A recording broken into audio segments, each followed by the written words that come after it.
ठीक। मैम, एक खबर जो है काफ़ी बार हो रही है कि विक्रमादित्य सिंह जो है वो देर रात को मिलने गए हैं 6 बागी विधायकों से। इसकी कितनी सत्यता है मैम, थोड़ा इसके बारे में बताएं सबसे पहले। मैं आपको आपसे भी आग्रह करना चाहती हूँ कि विक्रमादित्य का टूर प्रोग्राम निकला है, आप उस टूर प्रोग्राम को देख लें, फिर आपको पता चल जाएगा कि विक्रमादित्य कहाँ गए हैं और किस उद्देश्य से गए। दिल्ली गए मैम? अब हो सकता है कुछ और उसका इशू हो, हाईकमांड से उसने मिलना हो, उनको फोन आया हो, उनसे बातचीत करने के लिए वो गए हैं। हम सूचना है कि सोनिया गांधी से मिलने गए हैं, ये सही सूचना है?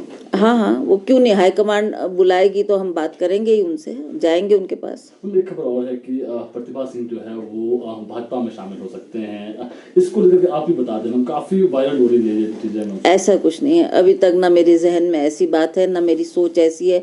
मैं तो कांग्रेस की मजबूती के लिए सारा जीवन हमने काम किया है, तो अभी भी हम कांग्रेस को मजबूत करने के लिए, सरकार को बरकरार करने के लिए हम बैठे हैं। और जो भी ग्रीवेंसेस थे वो हाईकमांड ने 3 ऑब्जर्वर्स यहाँ भेजे, उनके साथ बैठकर बड़ी लंबी वार्ता हुई है। जो भी नाराज़गी है वो हमने उनके सामने रखी है। उन्होंने माननीय मुख्यमंत्री के सामने बैठकर सभी से चर्चा की है, और ये मैं मानती हूँ कि एकदम तो सॉल्व नहीं हो सकते, धीरे धीरे टाइम लगेगा और उनको सॉल्व करने का हम लोग प्रयास करेंगे। आपने बयान दिया था कि जो 6 बागी विधायक है, जिस प्रकार से लोकसभा चुनाव काफी नजदीक हैं, इसका लॉस कहीं ना कहीं पार्टी को हो सकता है लोकसभा चुनाव में, तो क्या कोई ऐसा संपर्क किया जा रहा है उनसे कि वापसी आए?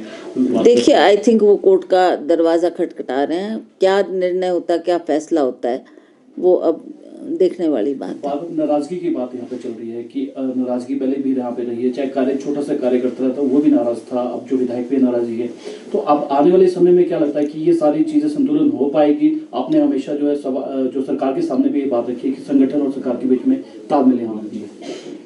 इस बात से मैं शुरू से चिंतित थी। मुझे पता था कि जब हम चुनाव का सामना करते हैं, मैदान में उतरते हैं, तो लोगों की क्या क्या ग्रीवेंसेस रहती है, क्या क्या नाराजगी रहती है, वो मुझे उसका आभास था। इन्हीं विषयों को लेकर मैं बार बार मुख्यमंत्री को कह रही थी कि आप संगठन के जो कार्यकर्ता हैं, जिन्होंने रात दिन पार्टी के लिए काम किया, उनको कहीं स्थान दें, चाहे आप उनको कमेटीज में डालें, चाहे आप उनको कहीं ना कहीं एडजस्ट करें, तो शायद हमारी पार्टी को मजबूती मिलेगी। पर्यवेक्षक के सामने भी आपने ये सब चीजें उठाई होंगी। हाँ, उनसे भी कि भविष्य में इस तरह की गलती नहीं होगी, अब कहीं ना कहीं एडजस्टमेंट होगी कार्यकर्ताओं की, जिन्होंने पार्टी को सत्ता में लाने के लिए काम किया है। देखिए, 14 महीने का समय बहुत लंबा होता है, और 14 महीने में आप इन इश्यूज को सॉल्व नहीं कर सके, जिसकी वजह से ऐसी क्राइसिस का हमको सामना करना पड़ रहा है। अगर हमारी बात की सुनवाई की होती, इन ग्रीवेंसेस को दूर किया होता, तो शायद आज ये हालात ना बनते।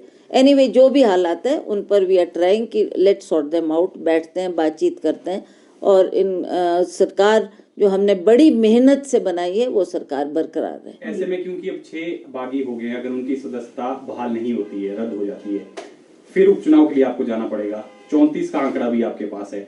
इन केस क्या अगर बीजेपी उनको टिकट देती है, वो जीत जाते हैं, आपके पास जो है वो 34 के 34 ही विधायक रहते हैं, तो ऐसे में आपको लगता नहीं कि फिर भी सरकार चलाना तब मुश्किल हो जाएगा, बराबरी का आंकड़ा पहुंचेगा? बिल्कुल डिफिकल्टीज तो है, इस पर हाईकमान से भी चर्चा हो रही है, बातचीत हो रही है। लेट अस सी क्या परिस्थिति बनती है, क्या जो ये डिस्क्वालीफाई हुए हैं इनके ऊपर कोर्ट भी क्या संज्ञान लेती है, और इन्होंने क्या मन बनाया है, जब वो सारी बातें खुल के सामने आएगी फिर हम उस पर। मुख्यमंत्री का चेंज करने की यहाँ पर बात